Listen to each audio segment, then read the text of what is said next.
Good morning. Welcome into the PHLY Phillies podcast. I'm your host, Jamie Lynch, along with my co-host, Renee Washington. And if you'll notice, I'm actually wearing long sleeves today for the YouTube crowd. That's because it's the first time to me, I really felt fall in the air this morning. It is still flip-flops. Yeah, well, the flip-flops are still on, the shorts are still on, but I did have to upgrade to some long sleeves here as fall is upon us. I think you'll start to see frost on the pumpkins pretty soon, meaning we have officially entered fall in my book. But last night down in Atlanta, the Phillies take care of business in a major way. Kyle Schwarber's ball is soon to land. That was an absolute piss missile into the right field bleachers over the umbrellas there of their stupid little dining area in that stupid stadium. But yes, good morning to all. Welcome into the YouTube show for our podcast listeners later in the day. Hello, good afternoon. How are you? Renee, that was an enjoyable victory last night. I have nothing but positives to say. I feel like as of late, I've been a little bit more negative towards the Phillies, and this was the first time I was like cheesing from ear to ear. Everything I was looking forward to talking about today was all good things and positives because that was just a fun game to watch from the very beginning. And honestly, we can all let out a nice exhale because the Phillies finally put together a great game from start to finish in that 7-1 victory. Yeah, really nothing to dislike about last night. Zach Wheeler went out and gave you pretty much a gem, a playoff-type performance. And then the bats. We're going to get into Johan Rojas a lot today, but Bryce Harper goes yard. Rojas goes yard. Kyle Schwarber hits one 483 feet for the second longest home run in Truist Park / Fulton County Stadium in my book of the year. And of course, JT, maybe good things to come, kind of turned on one and sent it up into the upper deck in left field there. So a lot of encouraging things to see out of the bats. And when the Phillies are on and hitting home runs, as you saw in August, they're as good as anybody in baseball. Braves, the team they were playing last night, unfortunately have that same capability. So it's probably going to come down to the pitching matchups, as a lot of times baseball does. But when the Phillies are on, Renee, they're as good as anybody in baseball, in my opinion. Yeah, well, let's jump right in with JT Realmuto. Obviously, it felt like a home run derby last night. Always got the homer for the Braves. We won't talk about that as much. Yeah. But JT, I think, I was trying to figure out which home run to me was the most exciting. And honestly, everyone got a little bit more exciting.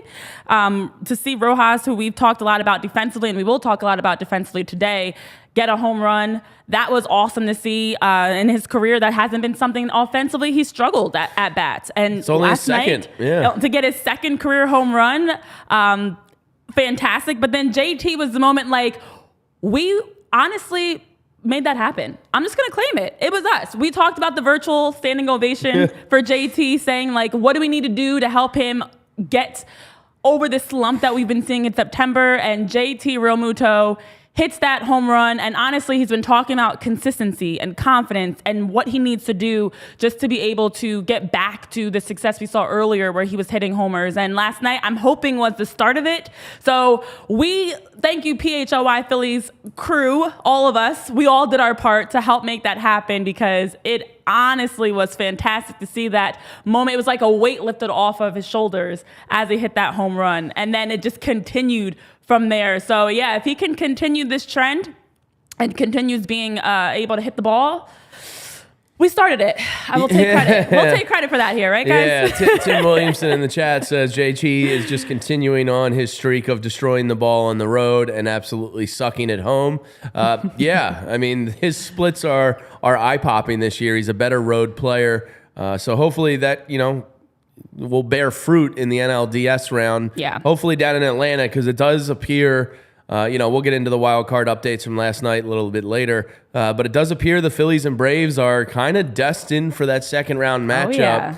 Of course, you don't want to look past the first round. Obviously, we don't want to offend you, sports gods. You have to win the wild card to get there. But I feel very confident in this Phillies team overall. I think there's enough good things going on in the bullpen that if Rob Thompson can kind of navigate that properly, it's not the detriment, I think, that's out there. Like when people talk about the bullpen, it's, oh man, the bullpen. Well, there's a lot of positives too. So it's all about navigating that bullpen. If Zach Wheeler is Zach Wheeler of last night, yes. They're going to be a really tough team to beat in game one. Now, that was Wheeler's second excellent performance this year down at Truist National Park. Really hope he has an opportunity to get a third because him and the Phillies have shown you, yeah, you're the Braves, you're the best team in baseball this year. We respect you, but we ain't afraid of you. And going down there last night, I know the Braves don't really have much to play for other than just getting ready for the playoffs, but that was a dominant performance last night, and it was really, really encouraging to see. It was. And again, there's a lot to talk about there. Now, the Braves obviously dropped their fourth straight after getting swept by Miami and come out. They only score one run. I agree. I think it was John or Mickey. Somebody was saying in the chat they were kind of nervous after we saw that home run by the Braves in the first inning. And I agree, Mickey. I was like, oh, no. What is this the Braves coming out, hot bats, taken out on the fact they got swept against Miami, out on the Phillies. And then from there, what I liked is that we saw an adjustment. Zach Wheeler didn't throw another hit. There was not a single hit after that home run until, the sixth inning?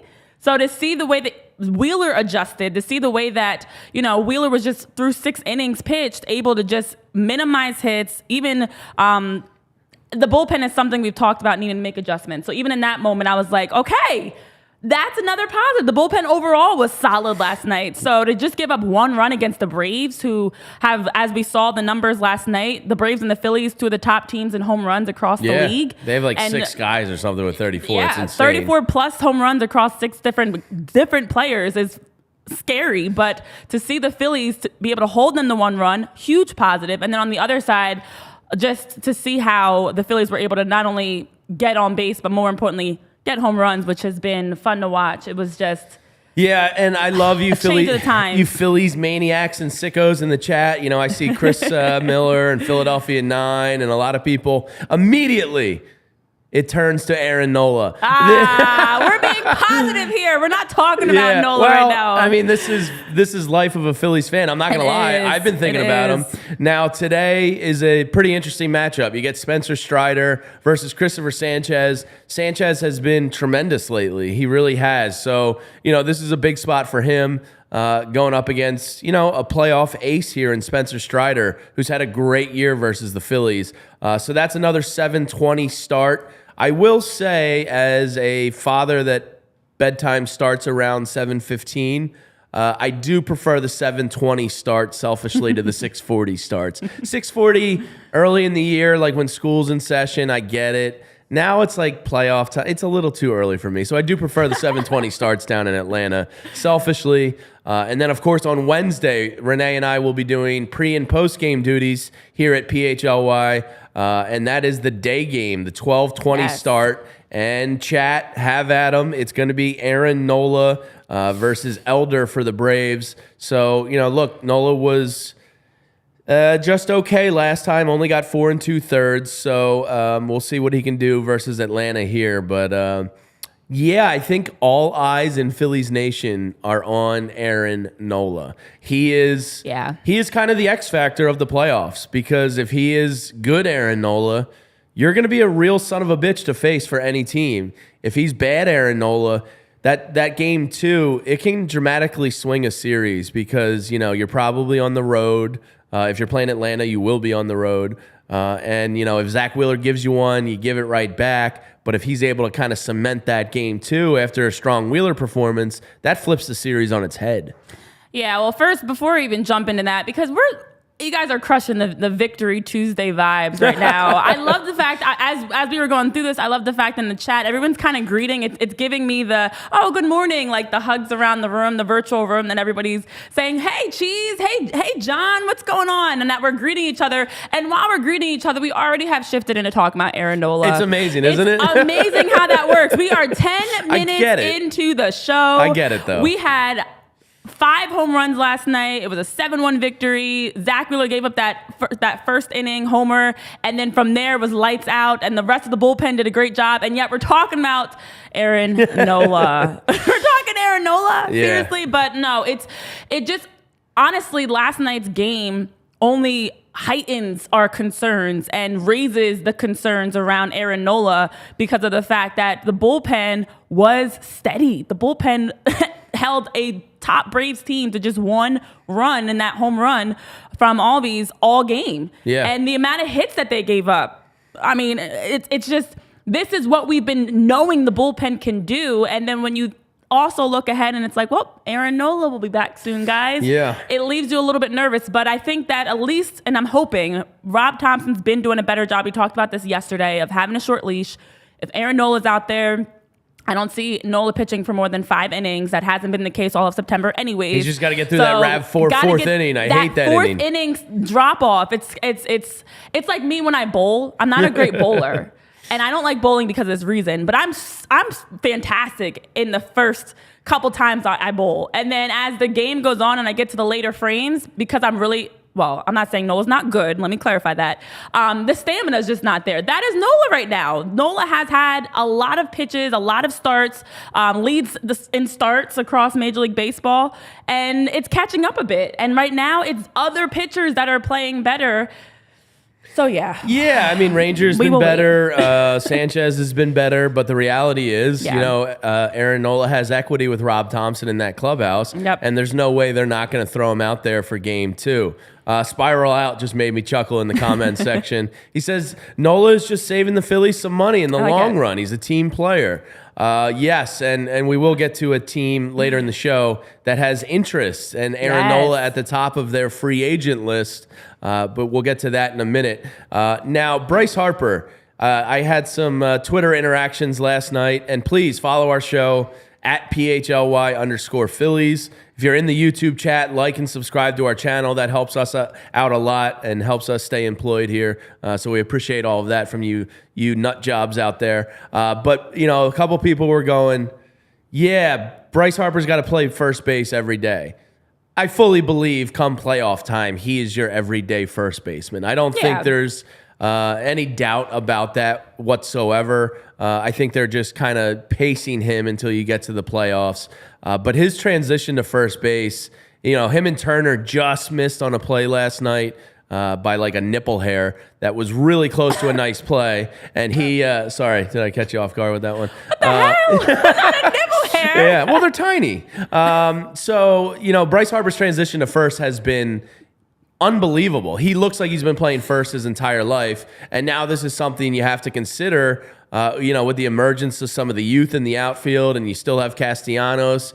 Is this his full-time position? Is Rhys Hoskins not going to be re-signed? Because he looks really damn good at first. And he came up as a catcher. He played some infield in his life. Like, he's just a baseball player. And if I was an alien coming down from another planet and somebody told me to watch Bryce Harper play first base, I'd be like, yeah, that guy's been playing first base his whole life. He's that good. So, come playoff time, I think he is going to be the everyday first baseman. I don't think we have to sweat that. And if Rob Thompson doesn't make him the everyday first baseman, then we riot. It's that simple. We get the riot juice and we riot. Yeah. Is that irrational? Too much? Jamie, you can't just casually drop these things on us of riot juice and nipple hairs. Yeah. But I will say, I was waiting for a poop joke or nipple joke out of Jamie. Well, Ryan, there you go. There you go. There's the joke. Leave it to Jamie. How do you guys measure small increments of distance? No, that's not a standard unit of measurement. There's plenty of other things. Like, I've heard the distance of like I don't know, like a fingernail or I don't know. Everybody knew what I was talking about. I don't know. Now my brain's all over the place. Yeah, I'm sorry. Back on track. Here we go. Yeah, so I like Bryce Harper at first, and I look at that play that Trey Turner, they nearly got the out. It was the 6th inning, throws it to Bryce Harper.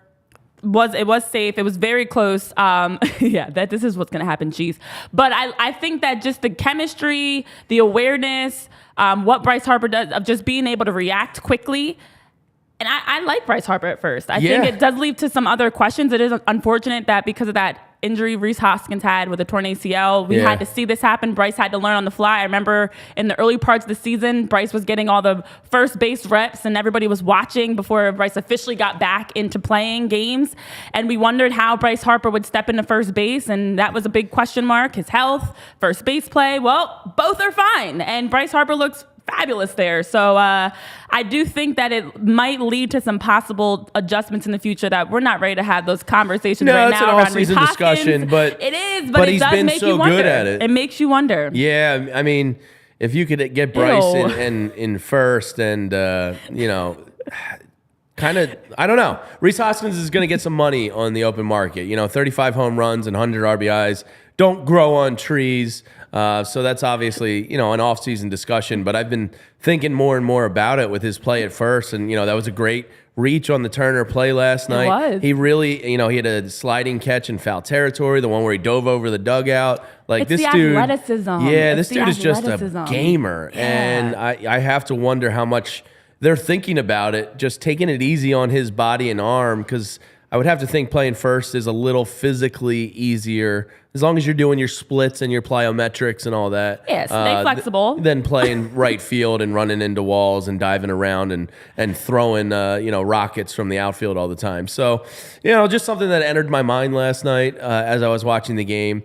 Bryce Harper is just, if he gets that ring, we've talked about it before, Renee, he really has a chance to be right there with Mike Schmidt as the greatest Philly ever. And he's got a long time to go. I don't see a drop-off coming anytime soon. And he changed everything about this franchise. Once you got Bryce, things really went into turbo drive. And these guys are all in their prime. And, you're going to have a shot at it this year. And you should have a shot at it for the next couple years because of Bryce and Trey and JT and Nick and Schwarber. And then we'll get to the daycare here coming up with some of the young guys. But they're really in a good spot to make a run at this for a couple years now. They are, and it has been just great to see how the adjustments have played out. And I know somebody was talking in the chat much earlier about going back to even JT. This is the time that you want to see the production, and it's the case for everything. This is the time we want to see, okay, how are these areas of concern from the bullpen to hitting to just overall Rob making late game adjustments? How's that going to continue to progress? And we have been challenging the Phillies here on the show, and they've been answering the call. JT literally answered the call with that home run. We've been seeing Zach Wheeler after that homer makes adjustments, doesn't give up another hit for the next 5 innings. That's what we want to see. Okay, the regular season is kind of like the practice. The real season begins once we get to Red October. Of course, you got to get there, but once you get there, that's when the real season begins. And so for the Phillies, it's trending in the right direction. For the Braves, it's not trending in the right direction, which is something that I've seen happen many times in sports. I'm sure we all have. So that makes it even more encouraging that the Phillies have been playing so well. With the Braves, obviously Ronald Acuna Jr. had that calf injury, did play Monday. But overall, the Braves have been looking a little bit flat since they had that NL East championship. It's like the hangover right now. They raised the banner, they were celebrating, but it's the championship hangover right now. But it's not over yet. The real championship we want to win is coming up. So I love the fact that the Phillies are trending in all the right direction and that we're seeing them clicking on all cylinders. Yeah, Matt Wolf in the comments. We'll go through a couple of the comments here. Matt says, Atlanta's in their prime as well. Going to be a tough next few years with them in their prime. Yeah, they absolutely are. They're probably even younger than the Phillies.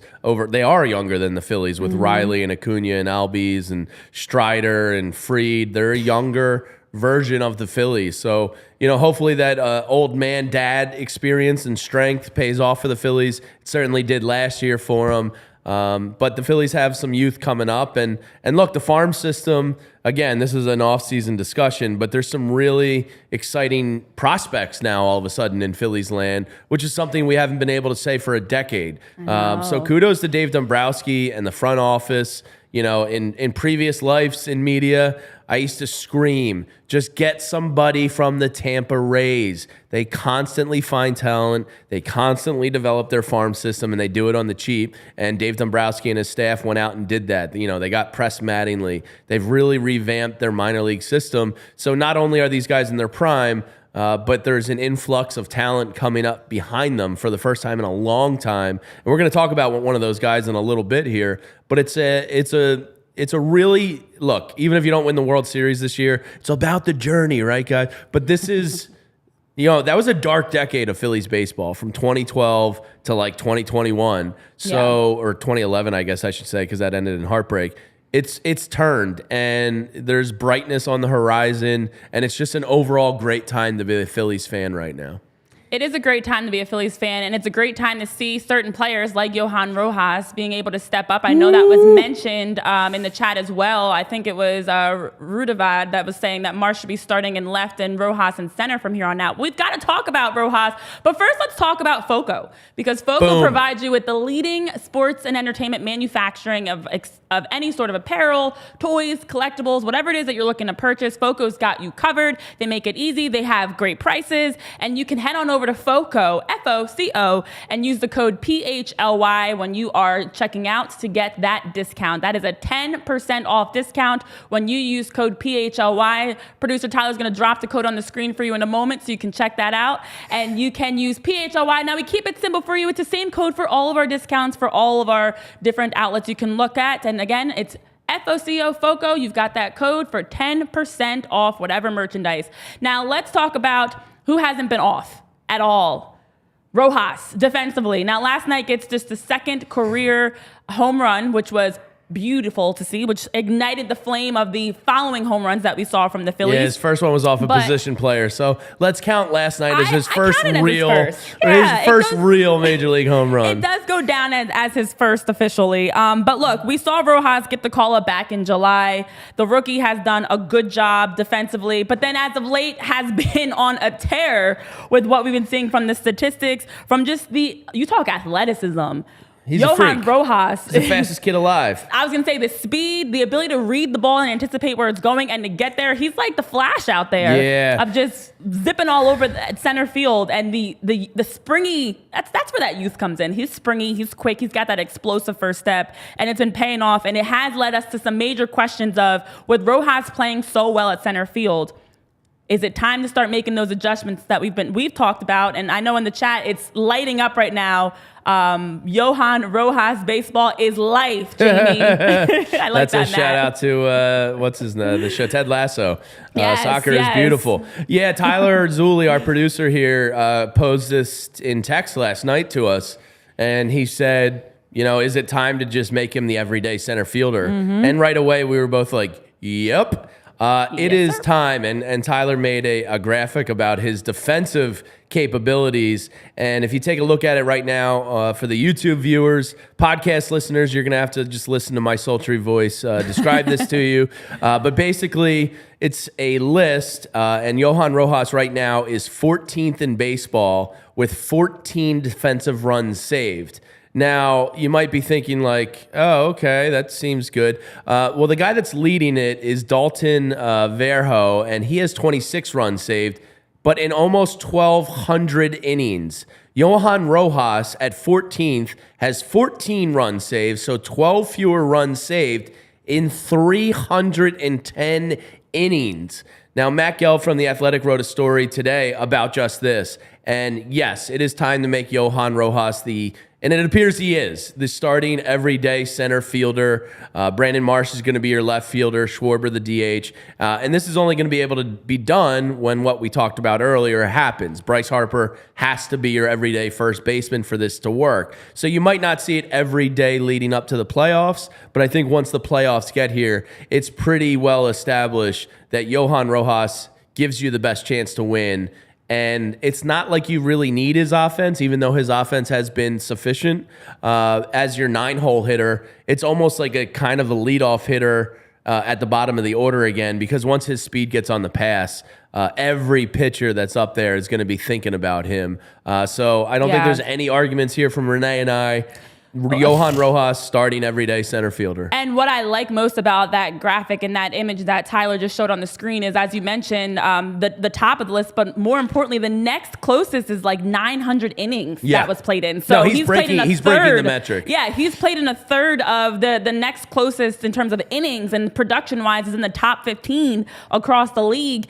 It's a no-brainer at this point. And then you talk about offensively just how much he's just been stable. You don't need someone to come in that's going to get a home run every time or anything. We've got across the batting order, we've got plenty of heavy hitters that we can count on. And just to fill in, get hits, get that home run last night, it makes it that much sweeter. It's like icing on the cake that you just drizzle on top, that Rojas has been able to do that. But overall in the clubhouse, everybody's been really positive. I know Nick Castellanos was saying he plays like he deserves to be here. He commands the outfield. He's not like a rookie. Brandon Marsh, who we've talked about, his position may be adjusted because of Rojas. Doesn't matter. He was also saying high praises as well, talking about how much he's just a fan of him. I think we're all right now a fan and in awe of what Rojas is doing mathematically, but also every game as you see the production getting better and the confidence growing, and he's not playing like a rookie. So I agree with you guys in the chat. I mean, he's a couple years from a Gold Glove, maybe even next year if he plays all year. Like this is a huge bright spot for the Phillies. That's honestly something we didn't expect, and I love that. We were all focused on the bullpen and hitting and Bryce Harper and what, Trey Turner overcoming his slump back in August. There's so many other storylines, but the latest and the greatest has been Rojas defensively. That's been such a bright spot that we can count on in big moments. Yeah, absolutely. And Ryan Bomer, I'm not going to adjust my glasses because I do not have to pass gas, but I appreciate the ingenuity in the YouTube chat room. The thing that jumps out to me, you mentioned the Brandon Marsh comment. I've kind of joked about a defensive lineup or a defensive team of Pache, Rojas, and Marsh in the outfield. It would never really come to that unless it was a dire situation. But a ball might not land on that outfield. And Christian Pache's had a really good year as well. So as that kind of fourth outfielder, that's a nice luxury to have. But Brandon Marsh said this about playing next to Rojas: "We know how much field we can cover. So there's absolutely no chance a ball is going to bounce on us." That's not tongue-in-cheek. No. They believe it. Nick Castellanos says, "My job as a right fielder is easier because I don't get in on as many balls because Rojas is always there." He is going to be a Gold Glove player in this league. He's going to be probably the best. Tyler and I were talking about it, the best defensive center fielder the Phillies have seen since maybe Gary Maddox. And I didn't even see Gary Maddox play, except for, his final years, which doesn't even really count. I mean, he's that good. So it's really bright, the future for Rojas. It's really encouraging. We know how he is on the base pass and in the field, but listen to his batting numbers. This is the thing I look for with a rookie when they come up is there a comfortability? Do they look like they belong? I'm not looking for rookies to come up and hit the cover off the ball, but I'm kind of looking for them to give those good at-bats, to know situational hitting, to just look comfortable. And Rojas, to this point, his splits are 300, 344, and 442 in 133 plate appearances, and he has 12 steals in 13 attempts. So this dude, if you project a little bit, and Charlie O'Connor mentioned this last night in our Phillies Discord, and you can get in the Discord if you become a diehard member here at PHLY. You get free merchandise, a bunch of other great stuff, so make sure you're checking that out if you're loving the channel, because we love our diehards out there. But Charlie O'Connor threw this in the Phillies Discord last night. He said, just given his defensive abilities, he's probably a 2 to 3 win above replacement type of player. If he can give you an average MLB bat, or if he can exceed an average MLB bat, you're really potentially looking at a 5 or 6 WAR type of player. And I know a lot of old school baseball heads hate WAR, but it is what it is. I'm going to use it. Wins above replacement. Yes, it is a real thing. And yes, I do think it carries some weight. But for example, Ronald Acuna Jr., I think Ohtani leads the league this year. He's a 10. Acuna Jr., who's going to be your NL MVP, is at 7.6. So if Rojas can become a 5 or 6 WAR type of player, I mean, that is absolutely phenomenal. And I really believe he has that potential in him. Yeah. I mean, Johan Rojas in the last 6 games, 8 hits, that 1 home run we saw last night, a few RBIs, has been offensively also just being consistent. As you talk about, you're getting exactly what you need from him offensively. And I think the other part is when you have youth coming into any team, you're looking for where they can make their mark and make an impact. And he's found that spot on the defensive side. So now to have him supplement and help complement what we already see offensively with hitting consistently, just adds extra to it. But I'm sorry, you guys keep me chuckling in the chat, and I'm trying so hard to be serious here, but I cannot. There is a Discord, Philadelphia 9. There's more. I mean, this conversation in the chat doesn't have to stop when the show ends. We can keep it going. We've got a Discord. If you're a diehard, you can definitely go. I know we had it on the screen a moment ago. We'll flash it on the screen again for you in a moment, so you can check out if Tyler can grab that as well. Tyler's juggling back there, so apologies. But you can become a diehard. Thank you, Tyler. You're the best. Become a diehard. Not only do you get a free shirt with that, and look at those shirts, they're phenomenal, but you also get a chance to keep this conversation going, because the conversation here is a mixture. There's some witty comments that are very funny that definitely have made me laugh. And then there's some really good points you guys are making. I even saw the discussion, and we won't talk about any of this now as much as in the future because we're still in season, but in the off season, if there's discussion around like Brandon Marsh and his future with the Phillies, I think it was Jim that made that comment. So yeah, it is a lot to really digest, but you don't have to stop the conversation here. Become a diehard, keep that conversation going. Yeah, I think it was Ed Wright said, where does Rojas project in the future in the lineup? And that's kind of up to him. Like, you're going to need to see more of a sample size offensively. I mean, Schwarber appears to be locked into that leadoff spot. But the beauty of Rojas is he's shown you enough potential that he could be kind of a top of the lineup type of hitter. You might not need him there because Stott and Harper and so many guys have been great. But if you have a guy like Rojas batting 8 or 9 and you have the speed of Marsh and Rojas at the bottom of your order, I mean, there's not a pitcher in Major League Baseball that's going to want that speed on the base pass. And then, Kyle Schwarber looms behind them at the leadoff spot. I mean, his offensive, bigger sample size will dictate where he falls in the order, so it's kind of hard to say right now. But the Phillies are such a complete offensive lineup that you can kind of plug and play them wherever you kind of need them to. So the Johan Rojas stuff is really, really exciting. I don't think this is a Dom Brown type of flash in the pan because of his defense and because of his speed. That stuff is here to stay, and there's a really good chance we're talking about Johan Rojas as the best defensive outfielder in not Philadelphia history, but in Major League Baseball in a year or two. He's that special out there. He's special. We've got a lot of players right now that are just playing special. I only have one question for Kyle Schwarber. Kyle, is there anything better than crushing home runs and being the home run king? And if you don't know what commercial that's from, you're not really watching the games. This happens all the time. Guess that commercial.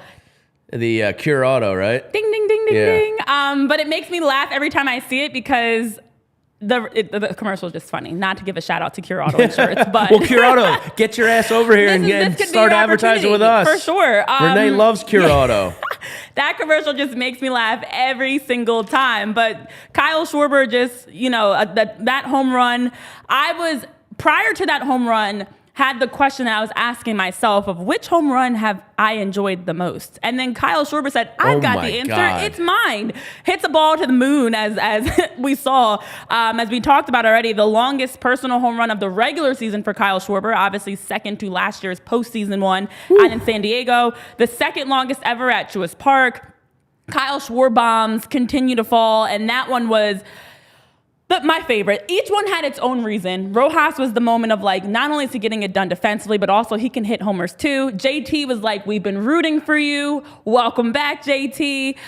Bryce was just Bryce. We love every time Bryce Harper hits a home run. Yeah, my favorite part of the Schwarber home run was my maybe second all-time favorite Philly behind Mike Schmidt. Yes. The big piece, Ryan Howard sitting there with his daughter, and great job by NBC Sports Philly panning to him right away because he was kind of like in awe as we all were. I know. And you heard Kruk in the box and T-Mac just kind of go like, wow, like that thing was a violent swing. And to see Ryan Howard there with his daughter, as a girl dad myself, I got the warm and cuddlies inside. I know, I love that. So that was really cool to see. She was wearing her Philly shirt.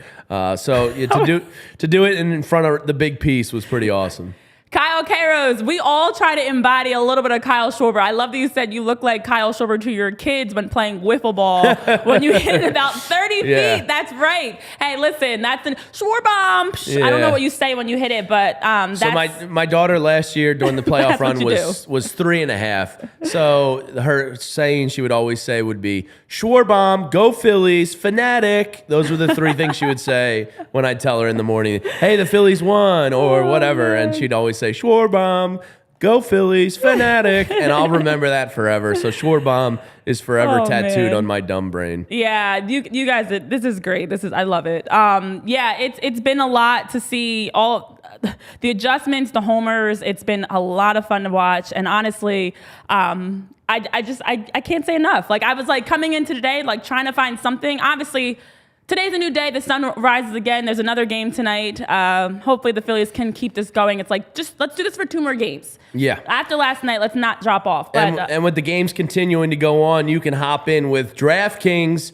using code PHLY. Do Renee and I that favor. We're nice people. We're just asking you to use that promo code right up there on the screen, PHLY. We're back with another week of football and, of course, baseball, which we're talking about here this morning. And DraftKings Sportsbook is keeping you in on the NFL action with great offers every single game day. I hopped in on some Steelers live action last night when they went down. I had Steelers pregame. I pushed on the Saints. That was ridiculous. That was a bad push. I know no push is a loss, but that one stung a little bit because I thought I was going to have a 2-0 night on my hands. 3-0 when I hopped in live. But new customers can bet $5 and get $200 instantly in bonus bets. Throw down 5 on any of this week's epic matchups to walk away an instant winner. And DraftKings isn't stopping there. All customers can take advantage of 2 new offers every game day this September. I had a risk-free offer last night,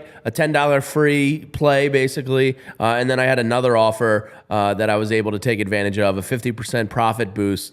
So make sure you're always checking out that promo tab because I'm one of you. I'm a fellow gambler, and we got to look out for each other out there. And football's more fun when you're in on the action. So download the app now and sign up with that code, PHLY. New customers, bet $5 and get $200 instantly in bonus bets. Only on DraftKings Sportsbook, an official sports betting partner of the NFL with that code PHLY. The crown is yours. Gambling problem? Call 1-800-GAMBLER or visit www.1800gambler.net. In New York, call 877-8-HOPE-NY or text HOPE-NY. In Connecticut, help is available for problem gambling. Call 888-789-7777 or visit ccp.org. Please play responsibly. On behalf of Boot Hill Casino and Resort, licensed partner Golden Nugget Lake Charles, 21 plus, age varies by jurisdiction. We all know this, people. It's void in Ontario. See sportsbook.com, DraftKings.com/football terms for eligibility, terms, and responsible gaming resources. Bonus bets expire 7 days after issuance. Eligibility and deposit restrictions apply. Whew. I did it.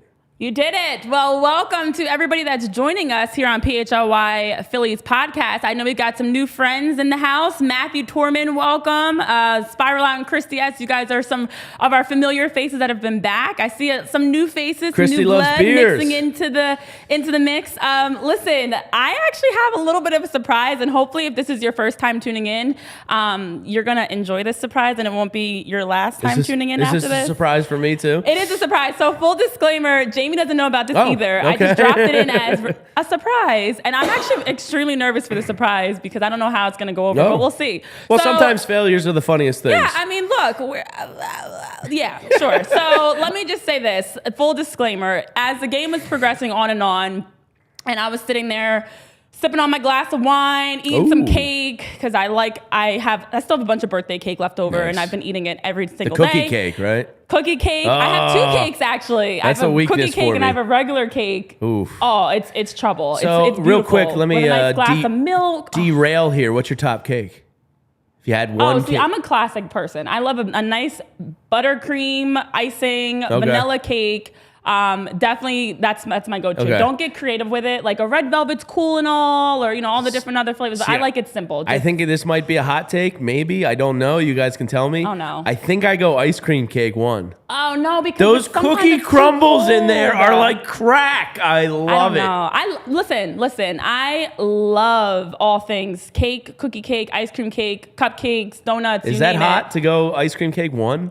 That Hot is. cake? See, because it's the cold for me. I like a nice warm cake with a nice cold glass of milk. See, I'd go hot brownie with a scoop of vanilla ice cream over any or cake. hot cookie All right. with some Now we're chocolate cooking. fudge and some vanilla. Oh, guys, this is going to become a dessert show. All right, I've derailed you long enough. I don't wanna- I'm so distracted right now. It's like 10 in the morning and I'm thinking about dessert. But I do love a nice glass of wine. It doesn't matter red or white. I like it all. So as the game's progressing on and I'm sipping on my glass of wine, just finished demolishing my cake. It was like the 8th inning, and it hit me. This would be a great time to break out a fight song. When the Eagles score, we chant "Fly Eagles Fly." When the Sixers win, we go, "Here it comes, 76ers." Philadelphia Union song. have doop doo doo doo. Every team has a song, and we do not. So I took matters into my own hands. Kind of got high hopes. I mean, that qualifies. I took matters into my own hands, and I fixed this. So I came up with my own song, guys. Oh, boy. And this, Is this a Renee Washington original? Or? The SoundCloud link will be dropping shortly after the show. We'll make sure you can get the full song afterwards. Let me channel my inner Beyonce, fellow Virgo, and the Queen at that. We don't want to piss off the Bayhive on the internet. I will not ever say anything bad about Beyonce because she might have the nastiest group of people on the internet. They will come for your throat if you talk bad about the Queen. I am in the Beehive, and there's first of all nothing bad to say about Beyonce. No, so there should be no isn't. reason to come for Beyonce. But have you ever seen somebody have a Beyonce take on the internet? No. Oh, the Beehive goes after them. Yeah, It's a death and you shouldn't sentence. have a take. So, okay, I hope you guys are ready. Please don't make me laugh. Jamie, All right. try to... I've been practicing. Oh, wow. Not that much. I really haven't been practicing. This is on the... Okay, are you guys ready in the chat for this song? I hope you're hearing. Mickey's ready. Let's do this. Okay. Ring the bell, ring the bell. Ring the bell, ring the bell. PHILLIES. Fighting Phil showing why they're the best. Crack at the bat who hit another homer. Nick C. Alec Beer was a Kyle Schwarber. Look at the daycare growing up on us. Plus an Augustine and O helped Shea Turner off the struggle bus. Now with the Vegas boys in the offense, no need to worry. But when it comes to the bullpen, sometimes it's scurry. NL East wildcard race is ours to win. Red October coming soon. Let the real fun begin because the Phillies got the win. Wow. That's pretty good. I got to give it to you. I mean, it's much better than I ever could have done. I hope you guys enjoyed it. How long did that take you? Guys, low-key, I'm not going to say I was a rapper. I think I was more of a ghostwriter in my previous life. Okay. I actually am a writer, period. Oh, no, Matt said it was not good. Oh, dang it. Be gentle, I Matt. had a lot of different things there. But honestly, I didn't have any trouble coming up with some lyrics. Did you, just do you have a started musical writing. gene in there? Besides the writing, did you play any instruments growing I did. I up? used to play the violin. Okay. I don't know if that translates over at all, but I used to play, I used to be pretty mean on the violin back in the day up until about 6th grade. But no, I was literally there sitting watching the game and I'm like, ooh, Phillies. Yeah, and I was you're like, feeling it. All right, Matthew and it just says, started rolling. With a bit more flow, I'm not mad at it. Chris says fantastic. I got a proposal from the song. Is Mickey that all says, I had to do? marry me, Renee. Wait a minute. Spiral Out says, Renee killed it. No, I will not be giving it a try. The musical gene just kind of right over my head. Skip me and most of my family. I did try playing the piano and guitar growing up. I just don't have it. I don't have the ear. I tried a lot of formats. I tried to sing it, Sam from England. I tried to rap it. I was like, I don't really know which format. No, it still needs some work. If someone wants to collab with me. For a Drake, launch, I would Nicki give it an A. Minaj, Beyonce, you want to collab? It's here. No big deal. We can get Jill Scott. She's probably around somewhere in Philly. But, that's just a rough version. But honestly, I was just sitting there watching like everybody else, like, okay, Phillies. And I was like, oh, there's a little song there. So I'm glad you guys enjoyed it. Came over you. The cake talk was better. Ow, Matt, I thought we were friends. But you know what? I will say you guys are holding me accountable. I don't want you to sugarcoat things if you didn't like it. It's fine. But I will say, if that's all I had to do for a proposal, I would have dropped the song a long time ago. So thank you, Mickey. Spiral Out says Jamie's not finna trying to rap. No, I am not. Yeah, I am not finna gonna be rapping here. But let's get it back to the Phils. And last night, Zach Wheeler was phenomenal. We talked about him. 6 innings pitched. He had a spot in the 4th inning there with Matt Olson and the Hate the Faces, Zuna and Albies, just the heart of the order up. And he got himself out of his jam there. And that's when I went, all right, he's in control of this game. Yeah. He's got this. The relievers were solid behind him. But there is something potentially encouraging here as the Phillies minor league system, AA called an end to their season the other day. So that is over. A couple guys got called up, most notably Phillies fans will know the name Mick Abel, who's had kind of an up and down year, but is finishing the year really strong. So he's going to have a chance to get another start at least at the AAA level here as their season's winding down. But a name to keep an eye on here, and Vince Pellegrini mentioned him to me yesterday because Vince and a couple other friends of mine that Tyler know are prospect diehards, and they follow the minor leagues. And there's a kid, he was a 5th-round draft pick last year, Orion Kirking. I'm going to get it eventually. I said it how many times out in the prep area? 20 times. Kirking. He was called up to AAA. Orion was called up as well as Mick Abel. And he has been a fast riser in the Phillies farm system. He is a hard-throwing relief pitcher. And he started out the year in low A, went to high A, was then in double A, and now he's in triple A. And there's a little bit of speculation, rumor mill out there, that he could potentially get the call up to the big club if the things go well for him here in the final, 7-8 days of the triple A season. It'll be interesting to see if there's any injury at all. I think he's probably going to be a shoo-in. But anytime you can throw a kid that's so naive he might not know any better, that can throw 97, 98 miles an hour in the bullpen, I'm all for it. So just throwing that out there as a name to keep an eye on here in the final weeks. We will, fill you in on his performances at the AAA level and all that. But just a name to throw out there. You could see him make an appearance in the playoffs and go, who is this kid? Well, he's a real hard thrower that they're pretty high on internally. Yeah, definitely something to keep an eye on. And I know we talked about the bullpen and if there's any room or need for changes. We've seen players in the past that take that next step and I mean, as we're talking about Rojas in general, players that have taken that next step, being called up and made the most of that opportunity. But also, you can make the most of an opportunity to save on the Game Time app. Wow, smooth. So head on over to the Game Time app, purchase those tickets for a game, concert, any sort of entertainment that you're looking to go check out live and in person. Maybe I'll be performing my new song, guys. Don't worry. I'm out of here. That's it for me here at PHLY Phillies Podcast. I'm actually going to take my talents to the road. But head on over to the Game Time app, and with the code PHLY, you can get $20 off of your purchase. Makes it extremely easy to buy any sort of tickets for you and your buddies to be able to head on over to a live event, and have some fun. Head on over to the Game Time app. Well, as we wind down, real quick, let me throw in. I was going to say, yeah, go ahead. My nerd stat dive on Orion Karkenin. This year, just to give you a little picture of how well he has done, he's got a great repertoire. I think he's got 4 pitches already, and he might be working on a 5th. But he's posted a 1.54 ERA with 13.3 strikeouts per 9 in 48 appearances this year at those 3 different levels we talked about, low A, high A, and double A. So there is a lot of reason to be excited about this kid. If you don't see him by the playoff stretch this year, I would think he's pretty much a shoo-in to make the big league club next year. So just throwing that out there, Renee, you know I have to do my nerd stat deep dive as I do. So we love that, Jamie. And we have another Kyle Schwarber nerd deep dive stat that we'll get to in a minute, but just wanted to throw that in there about our new man, Orion. Yes, definitely. Could fly up the ranks. I agree with you, Matt. There's potential there. We'll keep an eye on it. But we also haven't had a chance to break down the most up-to-date, the wild card race. Just taking a look at that. Thank you, Mets. There you go, Renee. I said it. Feels Thank good, you. doesn't it? I don't know, Jamie, but I do. What does feel good is continue to see the Phillies at the top of the wild card race, which they are now sitting in a very comfortable +4 spot.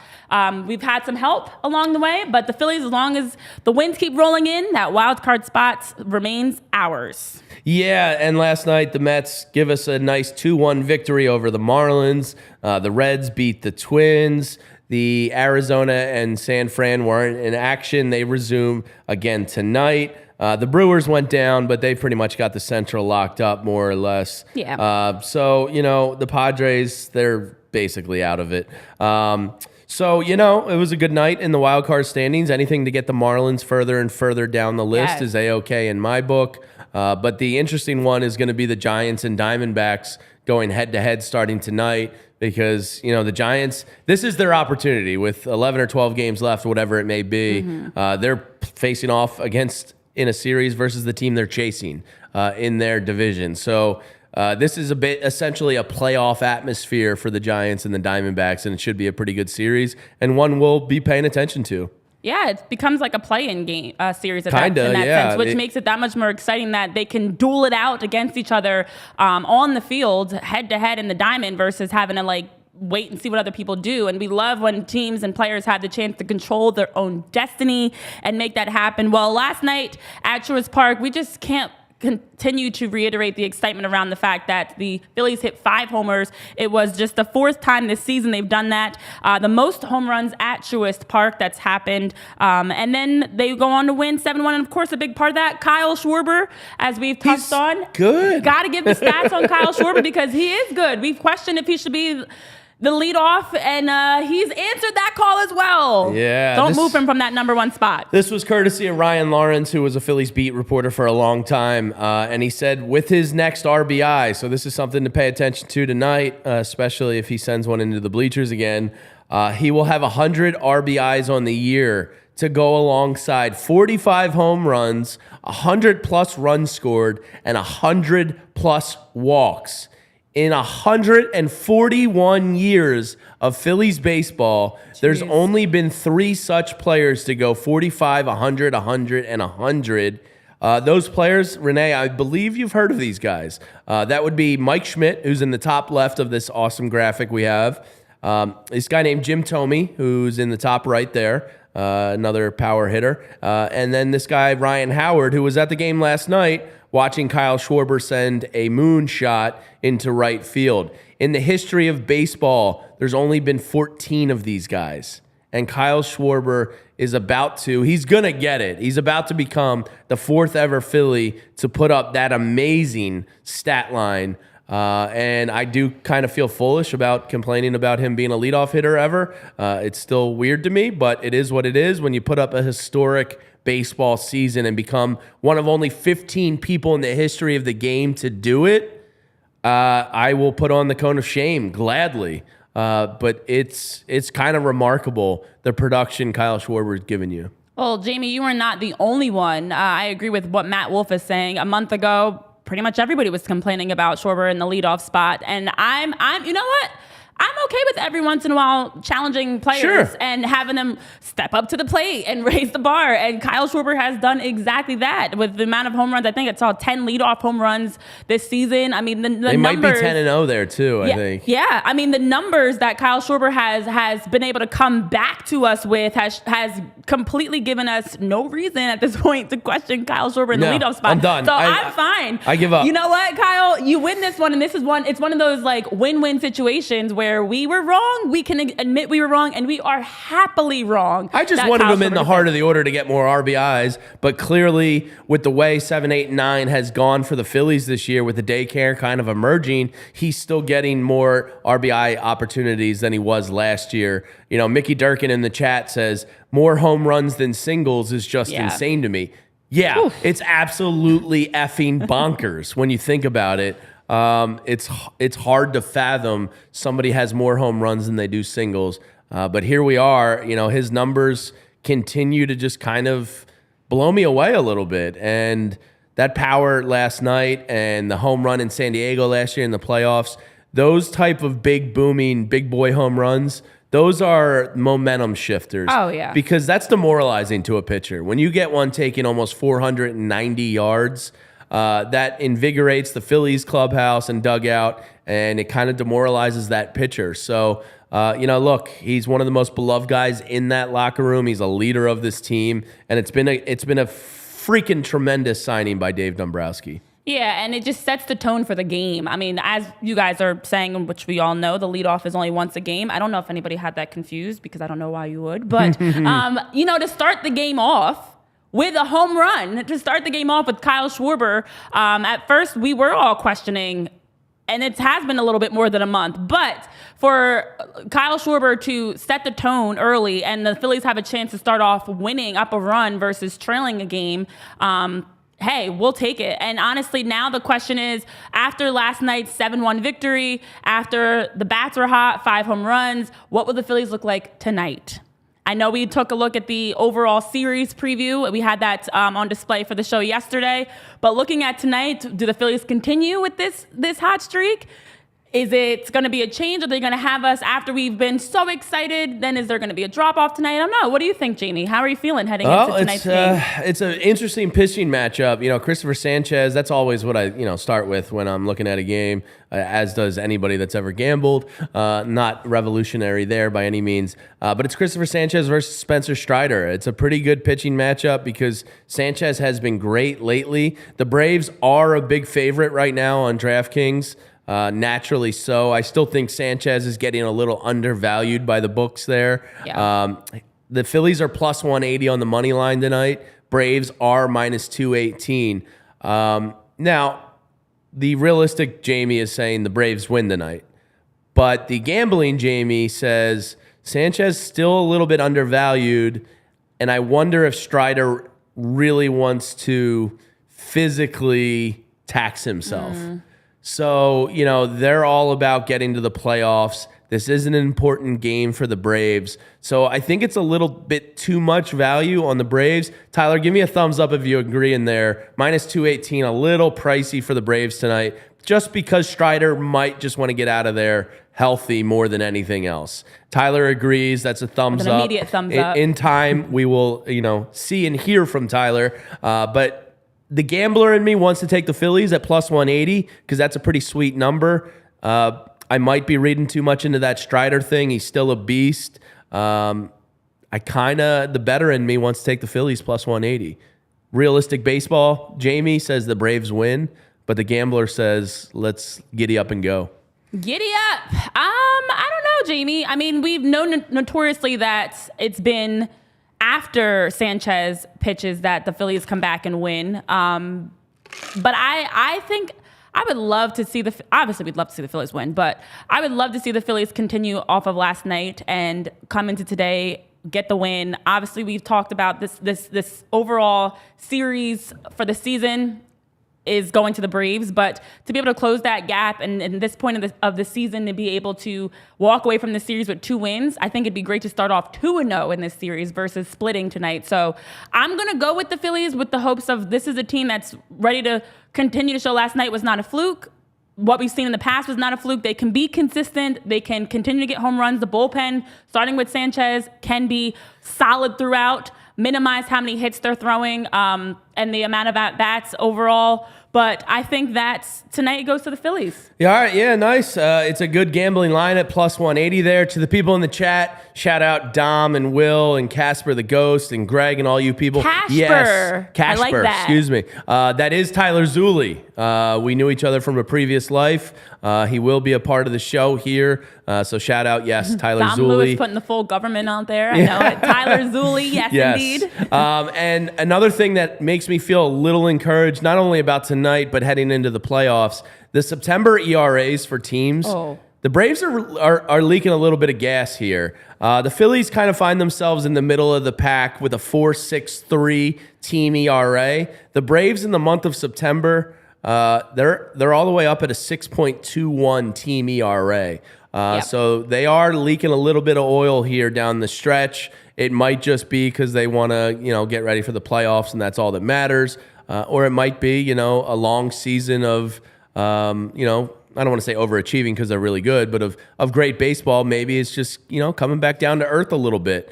So we will be back tomorrow, Renee. What we would love you Philly diehards to do is obviously like and subscribe to this YouTube channel, rate and review us on podcast. About an hour after the show each day, the YouTube broadcast will be turned into a podcast. In our Twitter profile, you can find links to everything. It's PHLY_Phillies. So just follow along with us. Our goal is to make this the best Phillies community on the internet. And tomorrow, a little bit of a unique day in that we'll be doing some pregame and postgame coverage. It's a 12:20 start, so you can probably expect us on around 11:45 leading up to the game, and then immediately after the game for an hour doing some postgame duties. Hopefully, the Phillies are looking at a situation where they have a sweep on the table there for the taking. But for Renee Washington, I am Jamie Lynch. To everybody in the chat today that's interacting with us, that's a part of this awesome community we're building, we love you. We appreciate you. That's not bullshit. I mean it. So everybody out there, have yourself a day. If you're going to be tuning in to PHLY throughout the day, we got Eagles coming up next. The Sixers actually have some news. They made a signing yesterday. Yeah. And then the Flyers are closing out the day here. So Renee and I will see you tomorrow for pre and post game. For everybody else, have a great day. And don't forget to subscribe to all the PHLY Phillies podcasts. Have yourself a Tuesday, everybody. See you tomorrow. All silly like the mayor.